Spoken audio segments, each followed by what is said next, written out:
اطاعت کر لی۔ اسلام کی بنیاد بھی یہ ہے، وسط بھی یہ ہے، انتہا بھی یہ ہے۔ پورا اسلام ان دو کلموں کے اندر ہے۔ اسلام کا کوئی فرمان، کوئی حکم، کوئی جملہ آ جائے، بس سمعنا و اطعنا، ہم نے سن لیا اور اطاعت کر لی۔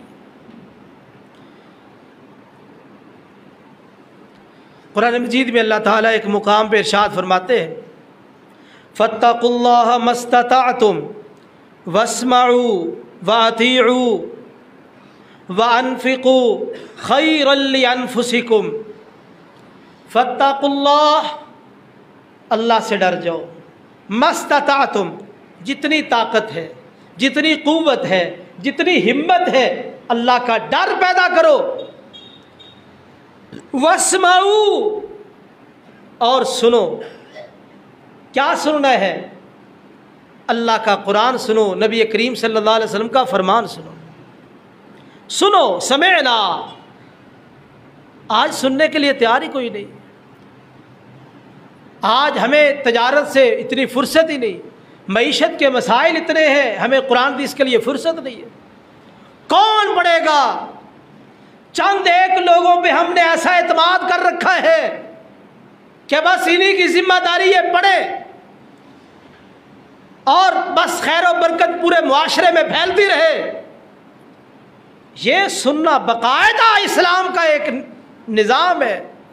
بلکہ اللہ تعالیٰ نے ہفتے کے بعد یہ جو جمعے کا سسٹم رکھا ہے، یہ بھی کس لیے؟ سننے کے لیے۔ اور کئی ہمارے دوست جمعے کے آخر میں آتے ہیں تاکہ کوئی کانوں میں بات پڑے ہی نہ پڑھے، نہ سنے، نہ سمجھے، نہ عمل کی ضرورت پیش آئے۔ وہ جمعے میں آخر میں آئیں گے تاکہ سننے کی زحمت ہی نہ ہو۔ میں افسوس کے ساتھ کہتا ہوں، اللہ تعالیٰ نے ہمارے سننے کے لیے ہفتے میں ایک دن رکھا کہ کم از کم ہفتے میں ایک دن تو یہ قرآن حدیث کی باتیں اجتماعی طور پہ سنیں۔ اور جو شخص اس جمعے سے بھی محروم رہ جائے، پیچھے رہ جائے، نہ سنے، اس سے بڑھ کے کوئی بد نصیب ہو سکتا ہے۔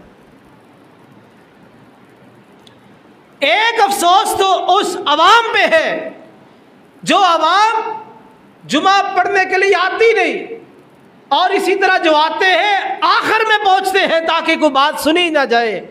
اور دوسرا افسوس ان واعظین پر ہے جو اپنے خطبات میں سوائے قصے کہانیوں کے، سوائے من گھڑت باتوں کے، اور سوائے ادھر ادھر کی باتوں کے قرآن حدیث کی بات نہیں کرتے۔ ان دونوں طبقوں پر افسوس، عوام پر بھی جو جمعہ سننے کے لیے تیار نہیں، ان واعظین پر بھی جو کتاب و سنت جمعے میں نہیں سناتے۔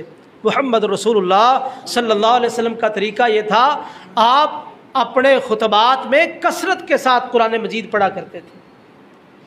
قرآن مجید ہماری نصیحت کے لیے ہے۔ وذکر، ان کو تذکیر کیجئے، یاد دہانی دلائیے، یہ کیا ہے، کس لیے آئے ہیں۔ الذی خلق الموت والحیات لیبلوکم ایکم احسن عملا۔ زندگی اور موت کا مقصد کیا ہے؟ اللہ جاننا چاہتے ہیں۔ لوگ عمل کرتے ہیں، درندے بھی عمل کر رہے ہیں، ہر مخلوق عمل کر رہی ہے، اللہ یہ جاننا چاہتے ہیں لیبلوکم ایکم احسن عملا۔ عمل تو سارے لوگ کرتے ہیں، لیکن سب سے خوبصورت عمل کون کرتا ہے؟ سب سے خوبصورت عمل کون سا ہے؟ جو اللہ اور اس کے رسول کی فرما برداری میں کیا جائے۔ فاتقوا اللہ، اللہ سے ڈر جاؤ، ما استطعتم، جتنی تمہارے اندر طاقت ہے، واسمعوا، اور قرآن اور حدیث کی بات سنو، کان لگا کے سنا کرو، غور سے سنا کرو، فکر سے سنا کرو، واطیعوا، اور جو قرآن حدیث کی بات سنو سمجھو اس کے مطابق عمل کرو، وانفقوا، اور خرچ بھی کرو اللہ کے راستے میں جب ضرورت پیش آ جائے، خیرا لانفسکم، یہ تمہارے لیے بہتر ہے۔ اور میں حیران ہوتا ہوں اصحاب رسول کے واقعات جب پڑھتے ہیں ایمان تازہ ہو جاتا ہے، یار کیسے لوگ تھے۔ عمر بن خطاب رضی اللہ تعالیٰ عنہ، صحیح بخاری کی حدیث ہے، کاروبار ان کے بھی تھے، معاملات ان کے بھی تھے، معاشی مسائل ان کے ساتھ بھی تھے، لیکن کیا انداز ہے حصول علم کا۔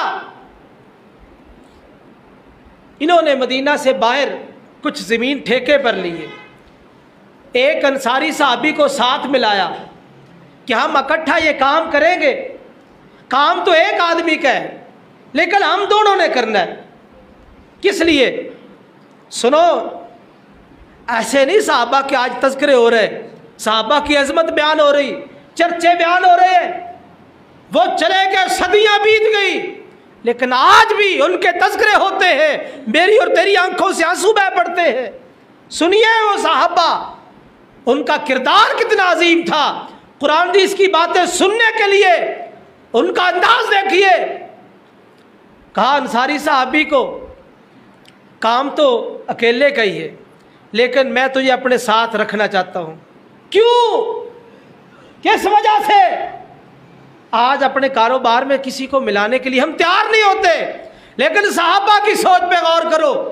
اس لیے ہم نے آپس میں باری مقرر کرنی ہے، ایک دن میں مدینہ میں جاؤں گا، سارا دن ساری رات وہاں ٹھہروں گا، 24 گھنٹے گزاروں گا، جتنی قرآن کی آیات نازل ہوئی اور جتنی حدیث آپ نے ارشاد فرمائی ساری حدیث سن کے آؤں گا اور آ کے ساری تجھے سناؤں گا، اور تو نے اگلے 24 گھنٹے دن اور رات حضور کے پاس جانا ہے، آپ کے ساتھ رہنا ہے، اور تو نے جتنی قرآن کی آیات نازل ہو، جتنی حدیث آپ ارشاد فرمائے ساری سن کے آنی ہے اور مجھے آ کے سنانی ہے۔ اللہ پر سارا جہان ان لوگوں پہ قربان کر دیا جائے۔ کتنے عظیم لوگ ہیں جن لوگوں نے قرآن حدیث کو سنا۔ کیسے سنا؟ معاشی مسائل بھی حل ہو رہے ہیں اور قرآن حدیث سننے کا کتنا پیارا انتظام ہے۔ حیران کر دیا دنیا کو ان لوگوں نے، خود نہ تھے جو راہ پر اوروں کے ہاتھی بن گئے، وہ کیا نظر تھی جس نے مردوں کو مسیحا کر دیا۔ یہ قرآن و سنت کو سن کے ہی وہ لوگ دنیا کے قافلوں کے سالار بڑے، جن لوگوں کو اونٹ چرانے کا طریقہ نہیں تھا، بکریاں چرانے کا سلیقہ نہیں تھا، جن لوگوں کو رہنے اور سہنے کے طریقوں کا علم نہیں تھا، وہ دنیا کے اندر ایسے قائد بنے، ایسے لیڈر بنے۔ قیصر اور کسریٰ جیسی عظیم طاقتیں وہ پریشان تھی ان کی قوت کی وجہ سے، ان کے فیصلوں کی وجہ سے اور ان کے لشکروں کی وجہ سے۔ قیصر و کسریٰ جیسی عظیم طاقتوں کی کمر کو توڑ کے رکھ دیا۔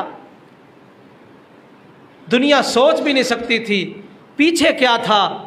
سمعنا و اطعنا، سمعنا و اطعنا، یہ بنیاد تھی۔ میرے بھائیوں، آج میں نے قصداً یہ موضوع رکھا ہے، ماہ رمضان کی آمد ہے، لوگ مسائل بیان کر رہے ہیں، استقبال رمضان بیان کر رہے ہیں، لیکن میں نے قصداً یہ موضوع آج رکھا ہے کہ پورے اسلام کی بنیاد یہ ہے، محمد رسول اللہ صلی اللہ علیہ وسلم نے صحابہ سے بیعت لے کے یہ مسئلہ ثابت کیا۔ صرف نماز کا مسئلہ نہیں، صرف روزے کا مسئلہ نہیں، صرف زکوٰۃ حج عمرے کا مسئلہ نہیں، صرف صدقہ خیرات کا مسئلہ نہیں، صرف ماہ رمضان اچھے انداز سے گزارنے کا مسئلہ نہیں ہے، سمعنا و اطعنا کا یہ تقاضا ہے، زندگی کا ایک ایک لمحہ تمہارا اللہ اور اس کے رسول کی مشیت کے مطابق گزرے۔ صرف ماہ رمضان میں آنا فصلی بٹیروں کی طرح یہ کوئی مسلمانی نہیں ہے۔ معاف رکھنا، ہم اپنے آپ کو دھوکے میں رکھے ہوئے ہیں۔ مسلمان 24 گھنٹے کا مسلمان ہے، مہینے میں 30 دن ہے، 30 دنوں کا مسلمان ہے، سال میں 12 مہینے ہیں، 12 مہینوں کا مسلمان ہے، زندگی کے ایک ایک لمحے کا مسلمان ہے۔ ہم جز وقتی مسلمان نہیں ہیں، وہ کو اور ہوں گے۔ اور یاد رکھیے، اس طرح کہ میں نے آغاز کے اندر یہ نقطہ بیان کیا کہ اسلام کو سننا بھی ہے اور پھر اس کو ماننا بھی ہے، اس کے مطابق عمل بھی کرنا ہے، اور اپنے دل کے اندر اس کے بارے میں کچھ تنگی بھی محسوس نہیں کرنی، کیونکہ تنگی محسوس کرو گے ایمان سے فارغ۔ آپ کو یاد ہے، حدیث میں موجود ہے، منافقین بھی نبی کریم صلی اللہ علیہ وسلم کے دور میں آ کے نمازیں پڑھتے تھے کہ نہیں؟ اور نمازیں پڑھتے تھے، عبداللہ بن ابی اور اس کی کمپنی نمازیں بھی پڑھتے تھے، قرآن بھی پڑھتے تھے، کبھی کبھار صدقہ بھی کر لیتے تھے، وہ عمل بظاہر کر رہے تھے، کلمہ بھی پڑھتے تھے، لیکن قرآن مجید میں اللہ نے کہا